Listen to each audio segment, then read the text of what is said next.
imagine that you are doing a job, or you're at work, or you are loving something that you love to do. But suddenly, in the blink of eye, you lost both of your legs. How do you think you will spend the rest of your life? That's what happened to me.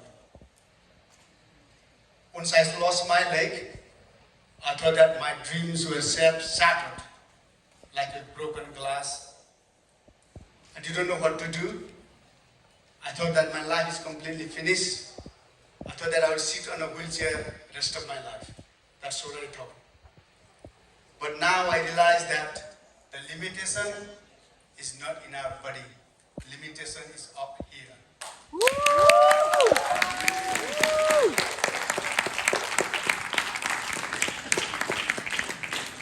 If we set our mind, our body will follow. If we can run, we will run. If we can't run, we will walk. If we can't walk, we will crawl. Even if we can't crawl, we will roll. Even if we can't roll, we'll use our mind, invent something, adapt something, and reach to our destination. And that is the mindset and principle I used to climb some of the tallest mountain in the world. And these are some of the mountains that I have climbed. This is my old record just on the mountains. I also have some old records on other adventures. And I have climbed highest peak of the 5 continents so far. But my story didn't start there. My story started in a rural park. This is my village where I grew up. That's the house that I live in. I was born in Cowset. And that's the first picture ever taken of me, and that's the best picture, the best dress that I had. And that picture was taken at the Dasang time. And I went to barefoot to school. I didn't have any pen and paper, so I learned how to write on wooden plank with a chalk stone. I failed in class 8. I failed in SLC in English. Sadly, I have to speak in English now.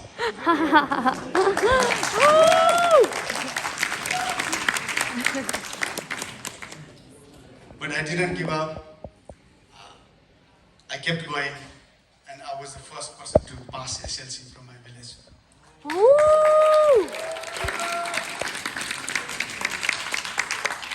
This is the close look of my house. That's where I grew up. Pretty much every 2 months we move around our capital city depending on the season. And I was forced to marry at age of 11. Oh my God. And I grew up in civil war, which lasted for 10 years, as you know. And I left the civil war. Lots of my friends joined the rebels, joined the civil war, but I left the civil war and joined the British Army. So I was selected in 230 out of over 12,000 applicants. Then I went to UK and said, it's different life started. One thing I realized is in our mind, one moment, one phrase, one word changes completely, and we live the rest of our life. One point I decided that, okay, I'm going to join the army, happened. One moment I lost my legs, I have to live the rest of my life. And one thing is very, very powerful, so we shouldn't underestimate the one moment, one time, one phrase, one sentence, whatever that is. And I joined the UK in the British Army, called Gurkhas, and I travel around the world as a part of my job. I traveled 5 continents. So I was deployed in Afghanistan in 2010, and I was just doing my job, and in a blink of eye, I stepped into the IED and lost my legs. So I lost both of my legs above the knee. I also had some injuries on my arms, some multiple injuries, and Initially, I couldn't do little things. I couldn't jump on my wheelchair from the floor. I couldn't go to toilet myself. I was depressed. I was diagnosed with PTSD. I felt worthless. I felt lonely. I thought that my life is completely gone. But one point also tried to take my life. I turned into alcoholic. One day I felt so bad that if I'm going drinking this way, I'm gonna die soon.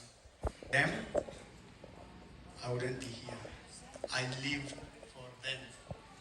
So my daughter, when I was 17, my son, he was 2.5 years old when I was injured. He's 17 now.